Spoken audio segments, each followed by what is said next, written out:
আজকে আমরা ডিমা হাসাও এসছি, আমার সঙ্গে আমাদের ডিস্ট্রিক্ট প্রেসিডেন্ট আছেন, জেমে আছে। উমরাংশুতে যে অ্যাক্সিডেন্টটা হয়েছে মাইনিং এ, অত্যন্ত চিন্তার ব্যাপার। আর সোমবারে হয়েছে, আজকে বুধবার। কতজন বেঁচে রয়েছে এটা বলা অসম্ভব। আর্মি, নেভি সবাই চেষ্টা করছে, কিন্তু গুরুত্বপূর্ণ কিছু প্রশ্ন আসাম সরকারের মুখ্যমন্ত্রীকে জবাব দেওয়া উচিত। প্রথম হলো, র্যাট হোল মাইনিংটা লিগ্যাল না ইললিগাল? আর এই যে এরিয়াতে যেখানে এই অ্যাক্সিডেন্টটা হয়েছে, দুর্ঘটনাটা হয়েছে, এই র্যাট হোল মাইনিংটা এই এরিয়াতে কার নির্দেশে হচ্ছে? এটা কি আসাম মাইনিং কর্পোরেশন ডেভেলপমেন্টের মাধ্যমে হচ্ছে, না কোনো ইন্ডিভিজুয়াল পার্টি, কোনো ব্যক্তি, কোনো পলিটিশিয়ানের কথায় হচ্ছে?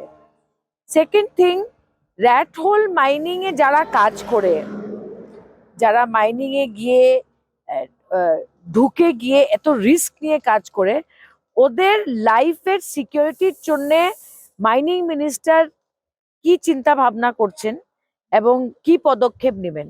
আমি দেখেছি যে মাইনিং মিনিস্টার স্পটে আছেন, টিভিতে কথা বলছেন, স্টেটমেন্ট দিচ্ছেন, বাট দ্য ফ্যাক্ট ইজ ওনাকে জানাতে হবে যে র্যাট হোল মাইনিং যেখানে দুর্ঘটনাটা হয়েছে, is it legal or illegal?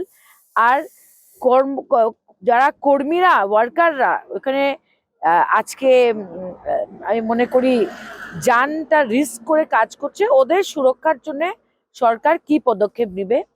আমি তৃণমূল কংগ্রেসের পক্ষ থেকে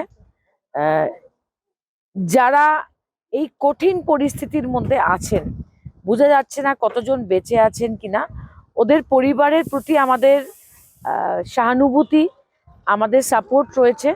আর আমি আচিংকে বলেছি যে তৃণমূল কংগ্রেস থেকে আমাদের যারা ওইখানে আছে এই দুর্ঘটনার উপরে একটা নজর রাখবে, but there should be an inquiry that who is the owner of this mine.